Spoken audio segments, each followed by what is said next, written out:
한국은 대략 언제쯤 서구인들의 지도에 등장했을까요? 현재까지 밝혀진 바에 따르면 1154년에 제작된 중세 이슬람의 세계지도에 한국에 관한 지리정보가 처음으로 등장합니다. 서유럽도 아니고 이슬람에서 만들어진 지도에 한국이 처음으로 등장한다니 정말 놀랍습니다.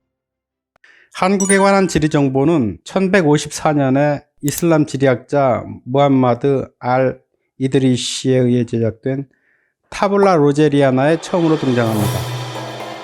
알 이드리시는 이슬람 상인과 탐험가들이 수집한 아프리카, 인도양, 그리고 극동에 관한 지리정보를 참조하고 노르만 항해사들이 가져다둔 지리정보를 종합하여 당시로서는 가장 정확한 세계 지도를 만들었던 것입니다. 알 이드리시의 지도는 남쪽을 지도의 위로 향하게 하고 북쪽을 지도의 아래로 향하게 표현하는 이슬람 지도 제작 전통을 따랐습니다.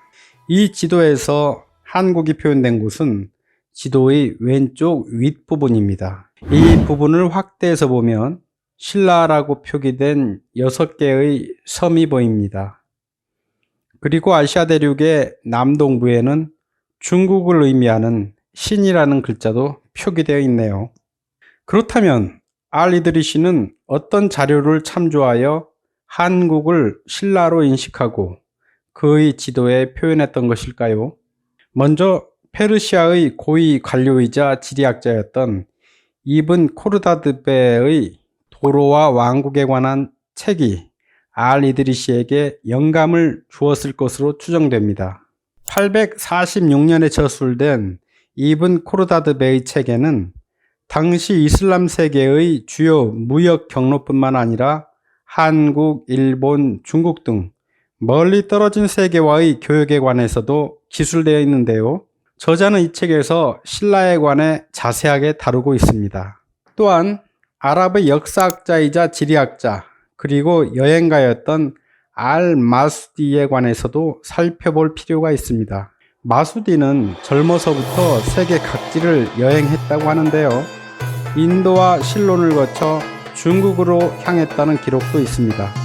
금의 초원과 보석광산으로 알려진 마수디의 책은 947년판 금과 귀금속 개발업자가 원본이라고 하는데요. 마수디는 이 책에서 신라라는 나라에 관하여 다음과 같이 언급하고 있습니다.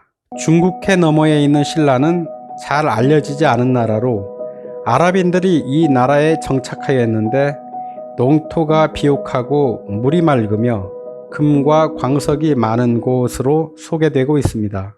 정리하면 중세의 이슬람 지리학자 알 이드리시는 이븐 코르다드베와 알 마수디의 저작을 참조하여 그 유명한 세계지도 타블라 로제리아나를 완성했던 것입니다.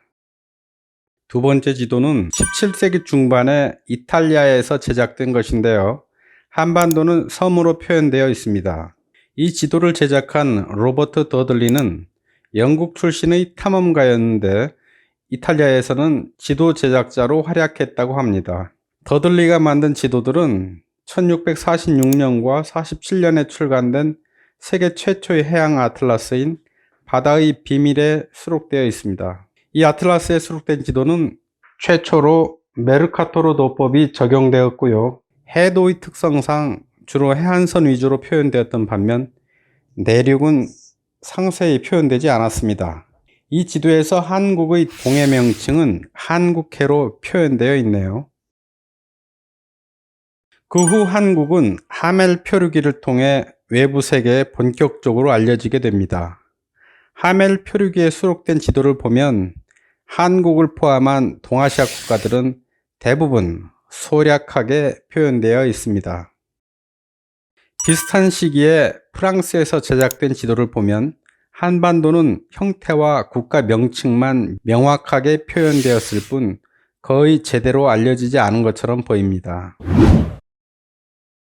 그로부터 10년 후에 독일에서 제작된 지도를 보면 한반도에 표기된 지명의 수는 그 이전에 비해 크게 증가한 것을 알 수 있습니다. 그러나 이 지도에서 한반도의 동해상은 중국해로 표기되어 있고요. 제주도는 실제보다 훨씬 더 크게 표현되어 있네요. 이번에는 18세기 초의 청나라로 가볼까요? 청나라의 강희제는 1689년에 러시아와 네르친스크 조약을 체결하는 과정에서 정확한 지도의 필요성을 절감합니다. 정확한 지도를 원했던 강희제는 1708년부터 전국을 측량하여 10년 후인 1717년에 중국 각 성의 지도를 완성하였고요. 이들 도엽을 모두 결합한 중국 최초의 실측 지도인 황해전람도는 1718년에 완성됩니다. 물론 지도를 제작하는 과정에서 프랑스인 선교사이자 지도학자였던 정 바프티스트 헤지와 같은 인물들의 기여가 컸다고 합니다. 황해전람도의 지역 범위를 보면 북쪽으로는 몽골 바이칼호까지, 남쪽으로는 하이난 섬까지 포함되었고요. 동쪽으로는 사할린 섬까지, 그리고 서쪽으로는 티벳까지 포함됩니다. 물론 조선반도도 포함되었지요. 그런데 여기서 한 가지 의문이 듭니다. 당시 황해전람도의 한반도는 어떤 자료를 근거로 그려 넣었을까 하는 궁금증 말이죠. 당시 조선에서는 측량을 위해 조선으로 들어오는 청나라 사람들을 막았다고 하는데요. 강희제는 1713년에 오라총관, 목극 등을 다시 보내 한양의 위도를 측정하고 지도를 가져오게 했다고 합니다. 결국 조선의 조정에서는 청나라에 조선의 지도를 줄 수밖에 없었다고 합니다. 그런데 그때 청나라에 준 지도가 어떤 것인지는 아직까지도 특정하지 못하는 상황입니다. 여기서 흥미로운 점은 프랑스 선교사들에 의해 제작된 강희제의 황해전람도가 곧바로 프랑스 본국으로 보내져서 프랑스 왕실의 지도학자이자 지리학자였던 당빌의 손으로 20년 후쯤 그대로 재현됩니다. 청나라에서 제작된 황해전람도와 프랑스 왕실의 당빌이 다시 그린 지도를 비교해보면 놀라울 정도로 똑같습니다. 선교사들이 보내온 자료는 뒤알드라는 신부가 정리해서 1735년에 파리에서 중국통사라는 책으로 출판합니다. 또한 2년 후에 당빌은 네덜란드 헤이그에서 그가 만든 모든 지도를 정리해서 신중국 지도첩을 발간하는데요. 최신 중국 지도나 조선왕국도는 중국 통사에도 수록되어 있고 신중국 지도첩에도 수록되어 있습니다. 어떻습니까? 조선왕국도. 이것은 분명 당대의 최신 지도들 중 하나였겠지만 동시에 그 자체로도 한 폭의 예술작품 아닌가요? 한국은 이때부터 서구 세계에 본격적으로 알려지게 되었던 것입니다. 이렇듯 당빌이 제작한 조선왕국도는 전 유럽에 전파되었고 탐험가나 작전을 수행하기 위해 떠나는 전함들은 당빌의 지도를 바탕으로 새로운 지리 정보를 추가하기도 하고 기존 지도에 있던 오류를 바로잡기도 했습니다. 지금까지 살펴본 것처럼 한반도와 한국에 관한 지리 정보는 오래전부터 다양한 경로를 통해 전 세계로 전파되었습니다. 아름다운 고지도도 감상하고 한국에 관한 지리 정보의 전파 과정을 살펴보는 것은 정말 즐거운 일인 것 같습니다. 오늘 또 시청해 주신 여러분 감사합니다.